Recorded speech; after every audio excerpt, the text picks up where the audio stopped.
Hit और run के मामला में 2 यूथ ने अपनी जान गंवाई। जी हाँ, घटना कल रात तकरीबन 12:30 बजे रात की है, जहां डोमजूर में एक बाइक सवार और एक दूध से लदी छोटी हाथी में आमना सामने की टक्कर होती है। टक्कर इतनी जोरदार थी कि छोटा हाथी भी उलट गया। मौका वारदात पर पुलिस पहुंचती है और चालक को हिरासत में ले लेती है। दोनों यूथ को हॉस्पिटल ले जाया जाता है, जहां पे पुलिस द्वारा इनको मृत्यु घोषित कर दी जाती है। पुलिस की तहकीकात में पता चलता है कि मरने वाला का नाम नसीम शेख और मुश्ताक शेख है, जो जगत बल्लभपुर के निवासी है। ऐसी लेटेस्ट न्यूज से जुड़े रहने के लिए আমরা তো স্পটে যাইনি, এই আসছি জাস্ট। আমরা কি করে জানবো যে কিভাবে কি হয়েছে? ঠিক আছে, পাড়ার ছেলে, এলাকার ছেলে, মামা আছে, আমরা এর বেশি তো কিছু বলতে পারবো না।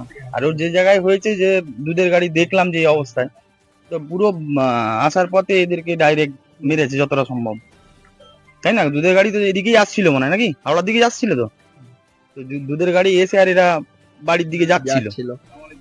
তো এটা এত বড় রুটে কিভাবে হয়েছে সেটা পুলিশ ইয়ে করবে, তারপরে দেখা যাবে। হ্যাঁ, আমাদের গ্রামেরই ছেলে। তো শেখ আজিম, আর ওটা ওর নাম হচ্ছে মুস্তাক মল্লিক। আমার নাম শামীম শেখ। ওই আপনার পার হাউসের সামনে 2 নম্বর